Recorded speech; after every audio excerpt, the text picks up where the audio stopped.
Hello guys, আসসালামু আলাইকুম রহমতুল্লাহ। আশা করি সকালে ভালো আছেন। তো আপনারা কীভাবে স্নিপড স্টার এনএফটি বাইন্যান্স ওয়েব3 থেকে ট্রান্সফার করবেন বিটগেট গেটওয়েতে, সেটা আজকে দেখাবো। তো ফার্স্ট অফ অল আমরা বিটগেটে যাচ্তেছি, বিটগেটটা দেখাই নিচ্ছি আগে। তো আপনারা ফার্স্ট অফ অল বিটগেটে যাবেন, তারপরে হচ্ছে আপনার অ্যাড্রেসটা নিতে হবে, অ্যাড ফান্ডে ক্লিক করবেন, ডিপোজিট ক্রিপ্টো এখানে ক্লিক করবেন, তারপরে স্নিপড লিখে সার্চ দিবেন। ঠিক আছে, স্নিপড লিখে সার্চ দেওয়ার পরে চলে আসবে SNIFT। হ্যাঁ, আসার পর এখানে সোর্স নেটওয়ার্কটাতে BEP20 নেটওয়ার্ক সিলেক্ট করবেন। তারপর হচ্ছে এখানে একটা অ্যাড্রেস আছে, তারপর এখানে এই অ্যাড্রেসটা আপনার কপি করবেন। ঠিক আছে, মার্ক করে যেটা দেখাই দিতেছি এই অ্যাড্রেসটা জাস্ট কপি করবেন। ঠিক আছে, তো এবার আমরা চলে যাচ্ছি গেটওয়ে থেকে কীভাবে অ্যাড্রেস নেবেন। জাস্ট গেটওয়েতে চলে আসবেন, তারপরে অ্যাসেডে আসবেন, অ্যাসেডে আসার পরে এখানেও সেমভাবে এক্সপোর্টে চলে আসবেন, এক্সপোর্টে আসার পরে ডিপোজিটে ক্লিক করবেন, তারপরে অনসাইন ডিপোজিট, তারপরে হচ্ছে স্নিপড। ঠিক আছে, SNIFT স্নিপড।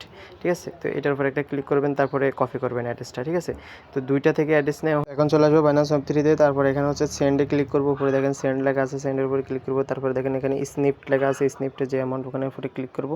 ক্লিক করার পরে এখানে আমরা যে অ্যাড্রেসটা কপি করে আনছি বাইন্যান্স বা বিটগেট বা হচ্ছে গিয়ে আপনার গেটওয়ে যে কোনো একটা অ্যাড্রেস দিলে হবে। তারপর এখানে কন্টিনিউতে ক্লিক করবেন, মানে আপনি যেটা দিয়ে নিতে চান। তারপর এখানে ম্যাক্সে ক্লিক করে দেবেন, ম্যাক্সে ক্লিক করলে আপনার রিভিউ সেন্ড এখানে ক্লিক করে দেবেন, এখানে ক্লিক করলে আপনার এটা কনফার্ম, তারপরে কনফার্ম করে দিবেন, কনফার্ম সেন্ডের উপরে ক্লিক করে দিবেন। তারপরে কনফার্ম হয়ে গেলে আপনার এই দেখেন ট্রানজ্যাকশন সাবমিটেড হয়ে গেছে। ঠিক আছে, একটু সময়ের মধ্যে আপনি যে এক্সচেঞ্জে দিচ্ছেন সেটা বিটগেট হোক বা গেটওয়েতে হোক সেটা চলে যাবে। তো এইভাবে আপনারা মূলত স্নিপটা ট্রান্সফার করে আপনারা সেল করে দিতে পারবেন। এখান থেকে ট্রান্সফার করে পরবর্তীতে আপনারা গেটওয়ে বা বিটগেট যেখানে নেন ওখানে আপনি ডলার করে ওটা সেল করে দিতে পারবেন।